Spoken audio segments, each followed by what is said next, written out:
Hi friends, welcome to our channel engineer மளிகை கடை. இன்னைக்கு நம்ம இன்ஜினியர் மளிகை கடையில் எதை பற்றின வீடியோ பார்க்க போகிறோம்னா, சம்மரில் அதிக லாபம் தரக்கூடிய கூல் வியாபாரம் ஆரம்பிக்கிறது எப்படி, அதில் எவ்வளோ லாபம் எவ்வளோ இன்வெஸ்ட்மெண்ட் அப்படிங்கிற வீடியோ பார்க்க போகிறோம். புதுசாக பார்க்க ஃப்ரெண்ட்ஸ் நம்ம சேனலை சப்ஸ்கிரைப் பண்ணிட்டு பாருங்கள். நம்ம சேனலில் மளிகை கடை ப்ளஸ் ஹோட்டல் ப்ளஸ் பிஸ்னஸ் ரிலேட்டடாக நிறைய வீடியோ. நம்ம சேனலில் ஏற்கனவே மளிகை கடையில் ₹2 பெப்சி ஐஸ் போடுறது, அப்புறம் ₹5 டியூப் ஐஸ் போடுறது, ரஸ்னா போடுறது, மோர் போடுறது, ரோஸ் மில்க் போடுறது, அப்புறம் ஃபங்க்ஷனுக்கு பெரிய லெவலில் எப்படி ஜூஸ் பிஸ்னஸ் எடுத்து பண்ணுறது, இந்த மாதிரியான நிறைய வீடியோஸ் உங்களுக்கு பிஸ்னஸ்க்காக இருக்கும். விருப்பம் உள்ளவங்க லிங்க்லையும் பிளேலிஸ்ட்லையும் செக் பண்ணிக்காங்க. உங்களுக்கு தேவையான பிஸ்னஸ் நீங்கள் எடுத்து பண்ணலாம். இன்றைக்கி நம்ம வந்து ராகி கூழ் பண்ண போகிறோம். சரிங்களா, ராகி கூழ் வந்து பண்ணுறதுக்கு ஃபஸ்ட்டு வந்து பச்சரிசி எடுத்திருக்கோம். பச்சரிசி வந்து ஒரு 100 கிராம். சரிங்களா, 100 கிராம் பச்சரிசி வந்து லைட்டாக ஒரு ½ பீட்டு. சரிங்களா, மிக்சியில் ஒரு பிடி பிடிச்சோடனே கொஞ்சம் அரிசியாகவும் கொஞ்சம் மாவாகவும் அப்படி வரணும், முழுசாகவும் போடக்கூடாது. இந்த மாதிரி நீங்கள் கையில் எடுத்து பார்த்தீங்கன்னா கொஞ்சம் அரிசி கொஞ்சம் மாவு இந்த மாதிரி மிக்ஸ்அப்பாக இருக்கணும். சரியா, இதை வந்து நம்ம வந்து வெந்நியில் காய்ச்சி எடுக்க போகிறோம். சரிங்களா, தண்ணி எல்லாமே அளவோடு தான் வைக்க போகிறோம். இன்றைக்கி வந்து ஃபஸ்ட்டு வந்து தண்ணி வந்து 2 லிட்டர் எடுத்திருக்கேன். சரிங்களா, மொத்த தண்ணி நமக்கு தேவையானது வந்து 2 லிட்டரு. இப்போ வந்து 2 லிட்டர் தண்ணி எடுத்து இப்போ ஹீட் பண்ணி நம்ம வந்து அரிசியை காய்ச்சி எடுக்க போகிறோம். இப்போ நல்லா தண்ணி வந்து கொதிச்சு வந்துட்டு. சரிங்களா, நல்லா கொதிச்சு வந்த பிறகு இப்போ நம்ம அரைச்சி வச்சுருக்க பச்சரிசியை வந்து உள்ளே போட போகிறோம். சரிங்களா, இப்போ நம்ம வந்து அரைச்சி வச்சுருக்க பச்சரிசியில் போட்டு அரிசி போட்டோடனே லைட்டாக ஒரு கிண்டணும். நேராக அடியில் போய் டெபாசிட் ஆகும். அதனால் நல்லா கிண்டி விட்டுட்டு தான் கொதிக்க விடணும். அப்படி ஒரு 5 நிமிஷத்துலேயே பச்சரிசி வந்து மேக்ஸிமம் வந்துடும். சரிங்களா, 5லேருந்து 10 நிமிஷம் தான் எடுக்கும், அதுக்கு மேலே எடுக்காது. நீங்கள் கரண்டியால் எடுத்து பாருங்கள். பச்சரிசி வேகலைன்னா இன்னும் கொஞ்சம் போடுங்க. பச்சரிசி வேக தட்டியும் வெயிட் பண்ணணும். சரிங்களா, பச்சரிசி வேக தட்டியும் நல்லா கிண்டி விட்டுக்காங்க அப்பப்போ திறந்து. இப்போ வந்து நம்ம பச்சரிசி வந்து நல்லா வெந்துட்டு கரெக்டாக ஒரு 5லேருந்து 7 நிமிஷம் தான். நீங்கள் கரண்டியால் அந்த அடியிலேருந்து அந்த அரிசி எடுக்கும் போச்சில் இந்த அரிசி நல்லா வெந்து வந்திருக்க தெரியும். தெரியுதுங்களா, அப்படியே நல்லா அந்த பதம் வந்து அப்படி கண்ணாடி மாதிரி மாறிடும். இப்போ வந்து நம்ம அரிசி வந்து நல்லா வெந்துட்டு நீங்கள் அமுக்கி பார்க்கணும் கூட அமுக்கி பார்த்துக்கலாம்.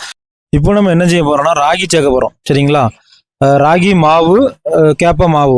சரிங்களா, இதை வந்து என்ன செய்ய போகிறோம்னா ஒரு 1/4 கிலோ, கரெக்டாக 1/4 கிலோ மெஷர்மெண்ட்டு எடுத்து வச்சுருக்கோம். இதை வந்து நான் வந்து 2 லிட்டர் தண்ணி சொன்னேன் தெரியுமா, 2 லிட்டர் இப்போ வெந்நியாக பாயில் ஆகி பச்சரிசி போட்டாச்சு. பேலன்ஸ் இருக்க 1/2 லிட்டரில் ஒரு 400 ml இதை நல்லா கரைக்க போகிறோம். சரிங்களா, ஃபஸ்ட்டு 400 ml இதை கரைச்சி அப்படியே பச்சரிசி கூட சேர்க்க போகிறோம்.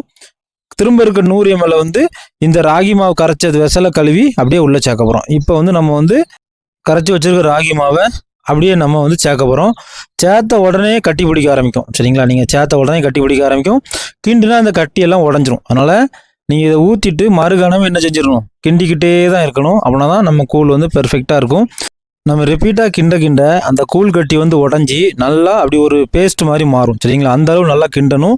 அதே மாதிரி கூழ் வேகத்தட்டியும் வெயிட் பண்ணணும். சரிங்களா, ஒரு 10 நிமிஷமாக டைம் எடுக்கும். அப்படியே சிம்மில் வச்சு கிண்டிக்கிட்டே இருக்கணும், அடி பிடிக்காமல் நல்லா வரும். இப்போ இதை நல்லா நம்ம கிண்டிட்டு ஒரு ஸ்ட்ரக்சர் கொண்டு வருவோம். சரிங்களா, எங்கேயுமே இதில் கட்டி இல்லாமல் நல்லா அந்த பதத்துக்கு கொண்டு வந்து அப்படி கொண்டு வர போச்சில் என்ன பண்ணணும்னா 100 ml தண்ணி நம்ம தனியாக வச்சுருக்கோம் சொன்னோம்ல. கேப்ப மாவு கரைச்ச பாத்திரத்துக்கு ஒரு 100 ml தண்ணி ஃபஸ்ட்டு தனியாக வைக்க சொன்னேன்.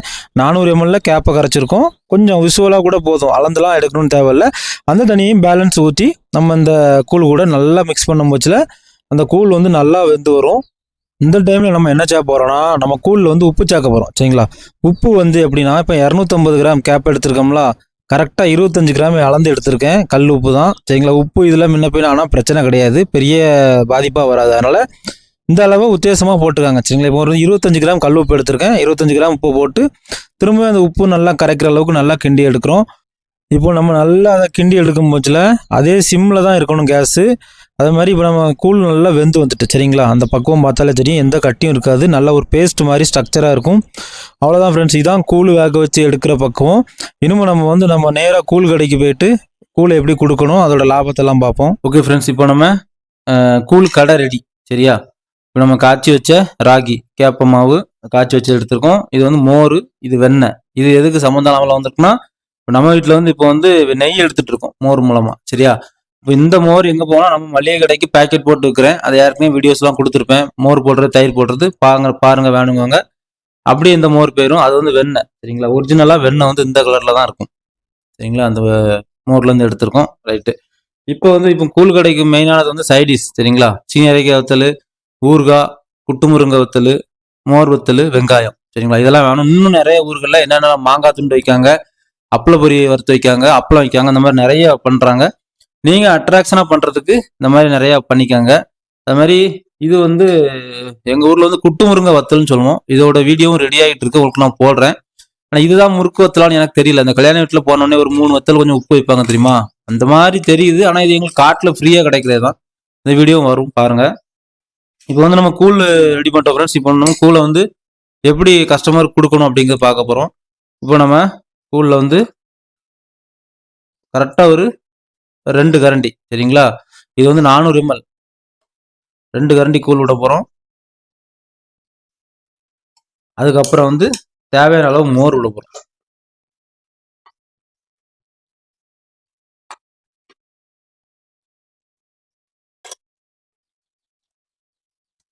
அவ்வளோதான் ஃப்ரெண்ட்ஸ். இப்போ நம்ம இதை ஆற்றி குடிச்சிட்டா நம்மளோட கூழ் ரெடி. இப்போ நம்ம ஆற்றலாம் ஃப்ரெண்ட்ஸ். அதே மாதிரி கூழும் மோரும் தனித்தனியாக தான் இருக்கணும். அதை நீங்கள் சேர்த்து கலக்கிட்டுலாம் கொண்டு போகக்கூடாது, சரிங்களா?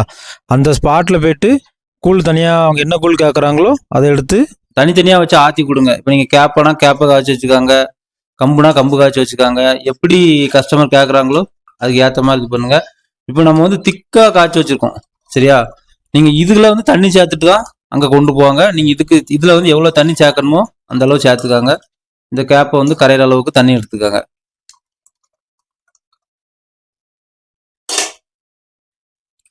நீங்கள் ரிப்பீட்டாக அப்படியே ஆற்றும் போச்சில் நம்ம ராகி கூழ் வந்து அப்படியே நல்லா கரைஞ்சி வந்துடும், மோரோட நல்லா மிக்ஸ் ஆயிரும். இதுதான் கரெக்டான கன்சிஸ்டன்சி ஃப்ரெண்ட்ஸ். இந்த கூழ் கடையோட சீக்ரெட் என்னன்னா, நீங்கள் வந்து நல்லா திக்கான மோர் சேர்க்கணும், சரியா? திக்கான மோர் சேர்த்தா கஸ்டமருக்கு நல்லா பிடிக்கும். இந்த மாதிரியான ரோட்டோரம் கடை, கூழ் கடைலாம் ஒரு பெரிய ரிஸ்க் என்னன்னா, ஒரு டைம் நல்லா இல்லைன்னா மறுநாள் உங்கள் இடத்துல நிற்க மாட்டாங்க. அதனால நல்லா திக்கான மோர், தண்ணி வந்து மீடியமாக வச்சிருக்க மாதிரியான ராகி, ப்ராப்பரான சைட் டிஷ் எல்லாம் வச்சு கொடுக்கும்போது கஸ்டமர் உங்ககிட்டே வருவாங்க. இப்போ வந்து நம்ம ராகி கூழ் வந்து ரெடி, சரிங்களா? அதே மாதிரி இப்போ நம்ம கூழுக்கு மோர் சேர்க்கணும் தெரியுமா? அந்த மோரில் உப்பு சேர்க்கணும். உப்பு வந்து என்ன அளவில் சேர்க்கணும்னா, நம்ம பழைய வீடியோவில் போட்டிருப்பேன். 1 லிட்டரு மோர்னா அதுக்கு வந்து 10லேருந்து 12 கிராம் கணக்கு பண்ணி உப்பு போட்டுருங்க. அப்படின்னா தான் இதுலேயும் உப்பு இருக்கும். ஃபர்ஸ்ட் நம்ம ராகியில் போட்ட உப்பு வந்து ராகிக்கு தான், சரியா? அதனால அந்த உப்பு பத்தாது, மோர்லையுமே உப்பு போட்டு கலக்கிக்கிடணும். 1 லிட்டருக்கு வந்து 10லேருந்து 15 கிராம் கணக்கு பண்ணி எத்தனை லிட்டரோ அத்தனை லிட்டர் கலக்கி இதுக்கு மாற்றிக்காங்க. சூப்பராக இருக்கும். இது வந்து இன்னைக்கு 20 ரூபா 25 ரூபா ஒரு ஏரியாவுக்கு தக்கன விற்கிறாங்க. கண்டிப்பாக ராகிக்குள்ள வந்து நல்லா பலன் இருக்கு. கூழ் குடிச்சு பழகினவங்க கண்டிப்பாக கூழ் குடிச்சு தான் பழகுவாங்க. ஏன்னா இது வந்து மதியான டைமில் குடிச்சா அந்த ஃபுட்டே மேனேஜ் பண்ணிக்கிடும், சரிங்களா? ரொம்ப அர்ஜென்சியாக போகிறவங்க ராகி கூழ் சாப்பிடுவாங்க. இதில் நிறைய இம்யூனிட்டி பவர் நிறைய இதெல்லாம் இருக்குது. வீட்லேயும் கண்டிப்பாக ட்ரை பண்ணி பாருங்க. அது மாதிரி இதோட செலவு என்னன்னு பார்த்துடலாம். செலவு அப்படிங்கிறது நம்ம வந்து கரெக்டாக 100 கிராம் பச்சரிசி எடுத்தோம். 100 கிராம் பச்சரிசி 5 ரூபா கணக்கு பண்ணிக்கலாம், கிலோ 50 ரூபா கணக்கு பண்ணி. அடுத்து வந்து ராகி, சரிங்களா? ராகி வந்து அரை கிலோ 30 ரூபாய்க்கு இருக்கு, 35 ரூபாய்க்கு இருக்கு, 40 ரூபாய்க்கு இருக்கு, சரிங்களா? நம்ம அதிகபட்ச ரேட்டா ஒரு 20 ரூபாவே போட்டுரும். அரை கிலோ பேக்கெட் சொல்லுதேன். 20 25 கேஸ் காய்க்கிறதுக்கு ஒரு 20 ரூபா போட்டுக்காங்க, சரியா? அப்புறம் இதுல வந்து நீங்க ராகி கூழ் எடுக்கிறதா இருந்தா எப்படி பார்த்தாலும் ஒரு 20 கூழாவது எடுத்துடலாம், சரிங்களா? அவ்வளோ ராகி வந்துடும். அதுக்கு ஏற்ற மாதிரி தண்ணி சேர்த்து கூழை கரைச்சி வச்சுக்காங்க. அடுத்தால மோர் நீங்கள் என்ன விலைக்கு வாங்க போகிறீங்களோ அதுதான் நீங்கள் வந்து ஃபிக்ஸ் பண்ணணும், சரியா? இப்போ நான் வந்து பாலை உரையாக மாற்றி எடுக்கிறதுனால எனக்கு மோர் வந்து ரேட்டு கம்மியாக வந்துடும். நீங்கள் வந்து என்ன மோர் வாங்க போகிறீங்க அப்படிங்கிறத பொறுத்து தான் கூழோட ரேட்டில் அது வந்து சேரும். கண்டிப்பாக இந்த சீசனில் கூழ் பிஸ்னஸ் எடுத்து பண்ணணும்னு நினச்சிட்டு இருந்தா கண்டிப்பாக ட்ரை பண்ணுங்கள். முடிஞ்ச அளவு மண்பானையில் கொண்டு போங்க. அதுவே உங்கள் கடைக்கு ஒரு அட்ராக்ஷன் ப்ளஸ் ஒரு நல்ல ஒரு லுக்கை தரும், சரிங்களா? ரேட் வைக்கும் போச்சுல இதோட செலவையும் எல்லாம் பார்த்துக்காங்க. இதுலையும் பட்ஜெட்டுக்குள்ள வரதை வாங்கி வறுத்து வைங்க, உங்களுக்கு நல்ல லாபம் கிடைக்கும். ஓகே ஃப்ரெண்ட்ஸ், உங்களுக்கு இந்த வீடியோ ரொம்ப யூஸ்ஃபுல்லாக இருக்கும் நான் நினைக்கிறேன். நம்ம சேனல்ல மளிகை கடை பிளஸ் பிசினஸ் ரிலேட்டடாக நிறைய வீடியோஸ் இருக்கு. இது மட்டும் இல்லாமல் நம்ம சேனல்ல ரோஸ் மில்க், ரஸ்னா, மோர், தயிர் அது இதுன்னு ஏகப்பட்ட வீடியோஸ் இருக்குது. பிசினஸாக எடுத்து பண்றவங்களுக்கு ரொம்ப பிரோஜனமா இருக்கும். ஃப்ரெண்ட்ஸ் அண்ட் ஃபேமிலி யாராவது லோ இன்வெஸ்ட்மெண்ட்ல ஒரு பிசினஸ் பண்ணணும் அப்படின்னு சொன்னா நம்ம சேனலை அவங்களுக்கு ஷேர் பண்ணுங்க, அவங்களுக்கு ரொம்ப பிரோஜனமா இருக்கும். ஓகே ஃப்ரெண்ட்ஸ், தேங்க்யூ ஃபார் வாட்சிங் இன்ஜினியர் மளிகை கடை. மீண்டும் ஒரு தொழில் மற்றும் ஒரு பயனுள்ள வீடியோல சந்திக்கலாம்.